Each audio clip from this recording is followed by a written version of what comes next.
নমস্কার বন্ধুরা, paper and colours চ্যানেলে আপনাদের সবাইকে স্বাগত। আমি পৌলমী। আমার আজকের রচনার বিষয় ভাষা আন্দোলন অথবা 52 ভাষা আন্দোলন দিবস। যদি আপনি প্রথমবার চ্যানেলটিতে ভিজিট করে থাকেন তাহলে চ্যানেলটি সাবস্ক্রাইব করার অনুরোধ রইল, আর পাশে থাকা বেল আইকনটি প্রেস করবেন যাতে আমার আপলোড করা প্রতিটি ভিডিওর নোটিফিকেশন সবার আগে আপনার কাছে পৌঁছয়। আসুন শুরু করা যাক রচনা ভাষা আন্দোলন।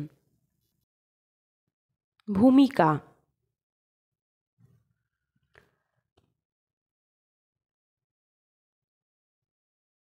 মাগো, ওরা বলে সবার কথা কেড়ে নেবে,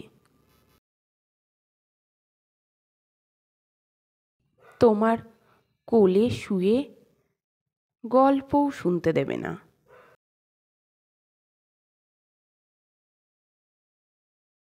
বলো মা, তাই কি হয়?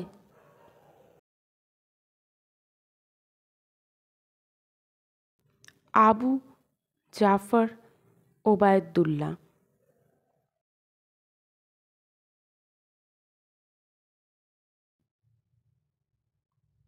না, তা হয়নি। 1952 সালের 21শে ফেব্রুয়ারি বাংলা ভাষাকে নিয়ে ঘটে যায় এক ঐতিহাসিক ভাষা আন্দোলন।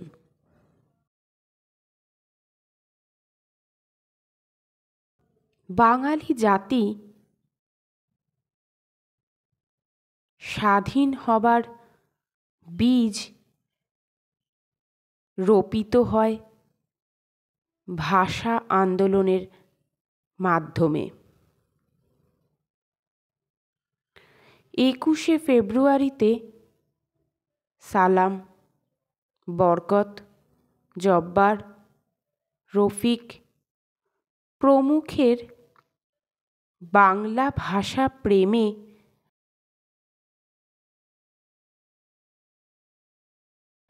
আত্মত্যাগের মাধ্যমে রাষ্ট্রভাষা হিসাবে স্বীকৃতি পায় বাংলা ভাষা।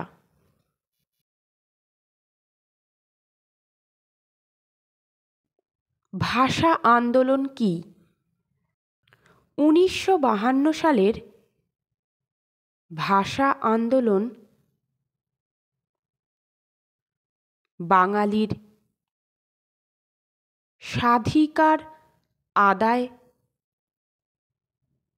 সংগ্রামের অন্যতম নিদর্শন।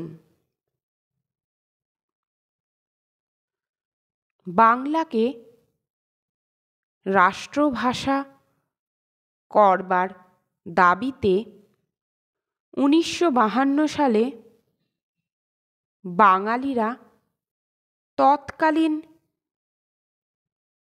পাকিস্তানি সরকারের বিরুদ্ধে আন্দোলনে নামে। বুকের রক্ত দিয়ে বাংলাকে মাতৃভাষার মর্যাদা এনে দেয়। ইতিহাসে এই আন্দোলন ভাষা আন্দোলন নামে পরিচিত।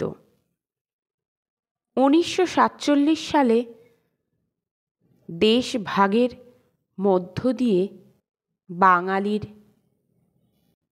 স্বাধীনতা অর্জনের যে আকাঙ্ক্ষার বীজ বপন করা হয়েছিল, 52 ভাষা আন্দোলন যেন সেই বীজের থেকে বেরিয়ে আসা ছোট্ট চারাটি, যা পরবর্তী সময়ে মহান মুক্তিযুদ্ধ ও স্বাধীন বাংলাদেশ নামে এক মহীরুহতে পরিণত হয়।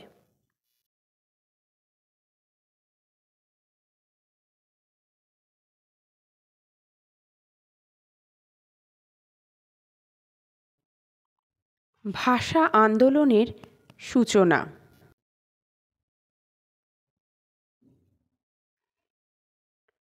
ভাষা আন্দোলন 1952 সালে হলেও এর সূচনা হয়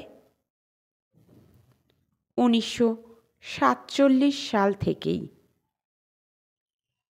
1857 থেকে 1947 সাল পর্যন্ত প্রায় 190 বছর ধরেই বাঙালির প্রতি ব্রিটিশদের অবিচার চলছিল।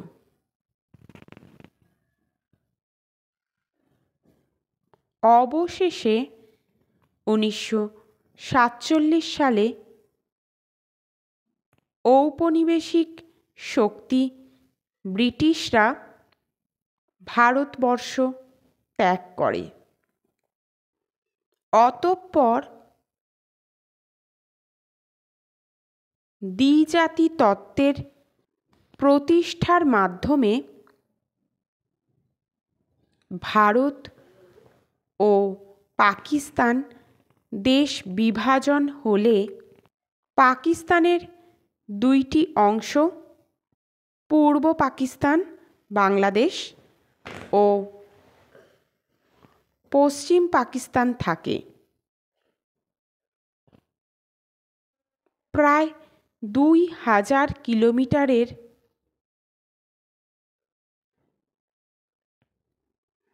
অধিক দূরত্বের ব্যবধানে অবস্থিত পাকিস্তানের দুটি অংশের মধ্যে সাংস্কৃতিক, ভৌগোলিক ও ভাষাগত অনেকগুলি মৌলিক পার্থক্য বিরাজমান ছিল।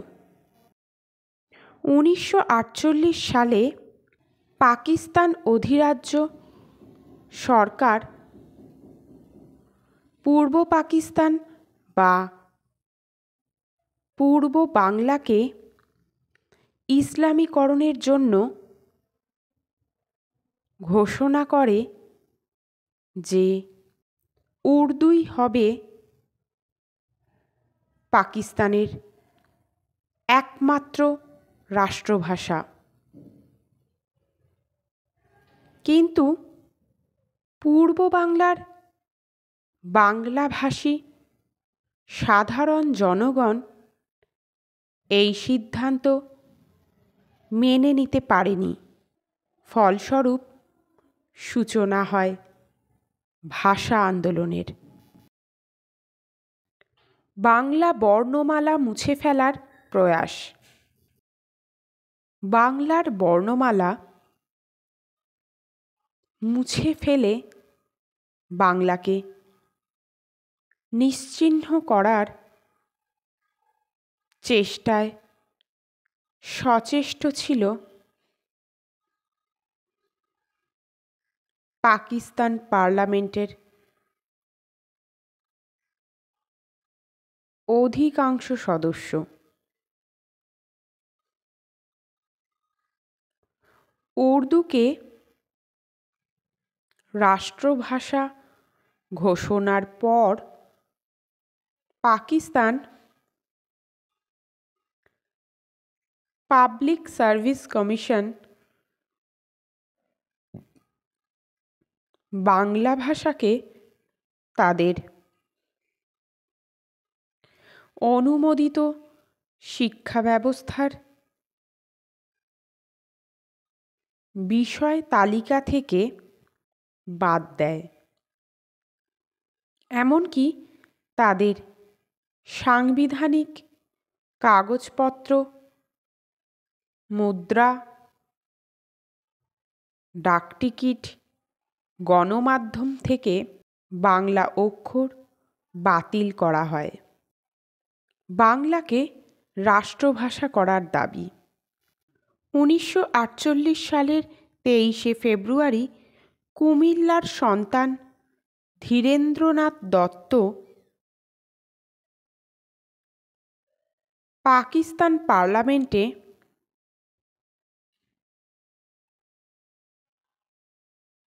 ইংরাজি ও উর্দুর পাশাপাশি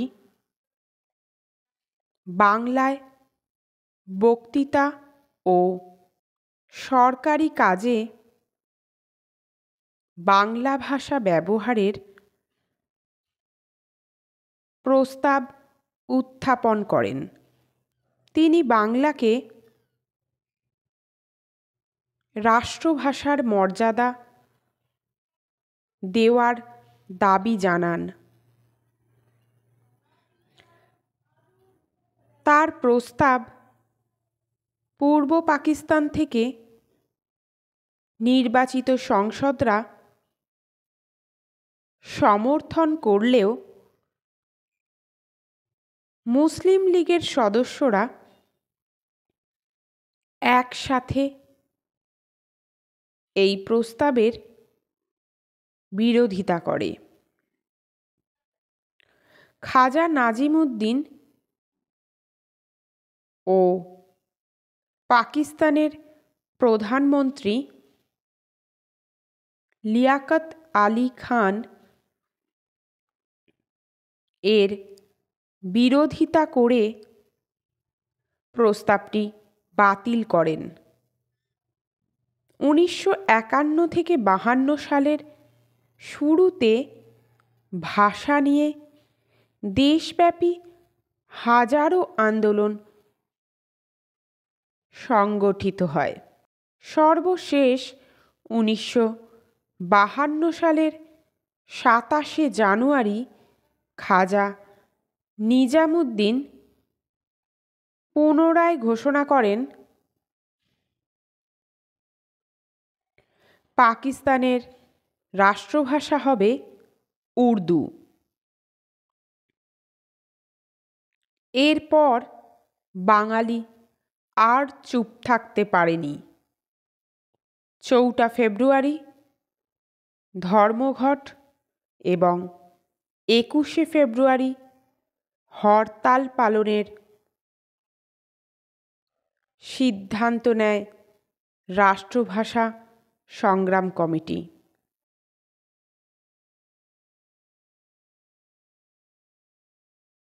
কিন্তু 20শে ফেব্রুয়ারি পাকিস্তান সরকার সারা দেশে আন্দোলন, মিছিল, সমাবেশ নিষিদ্ধ করে 144 ধারা জারি করেন। ভাষার আন্দোলনে আসে নতুন মোড়।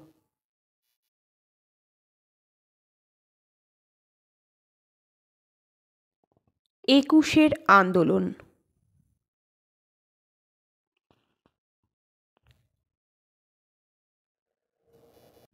1952 সালের 21শে ফেব্রুয়ারি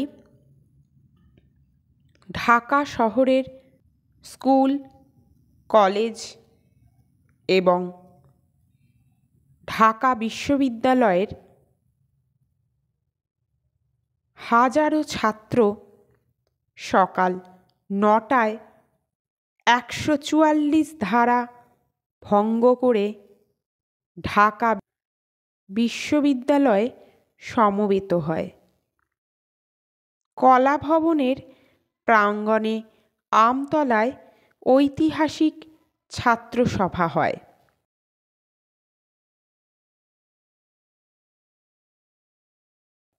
ছাত্ররা দলে দলে রাষ্ট্রভাষা বাংলা চাই স্লোগান দিয়ে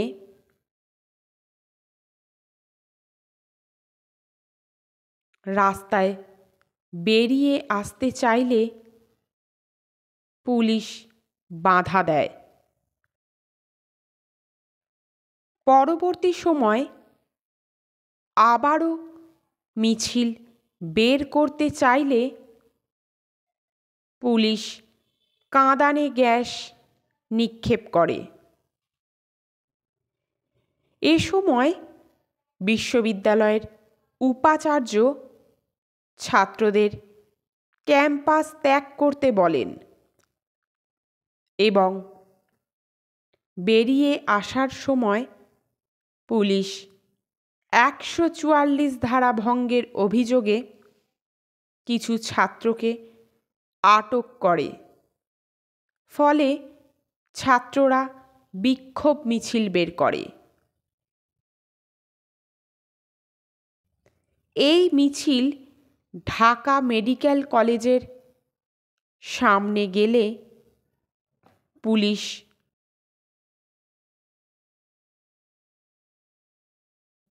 আন্দোলনকারীদের উপর গুলি বর্ষণ করে। লুটিয়ে পড়ে সালাম, বরকত, রফিক, জব্বার সহ অন্যান্য অনেকে।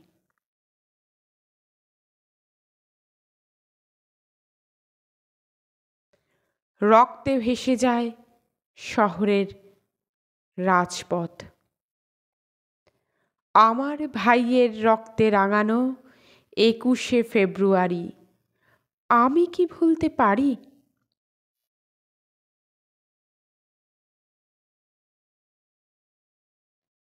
প্রতিবাদের গর্জন। ছাত্র হত্যার প্রতিবাদে গর্জে ওঠে সমগ্র বাঙালি জাতি। বিদ্রোহের আগুন জ্বলে ওঠে সর্বত্র।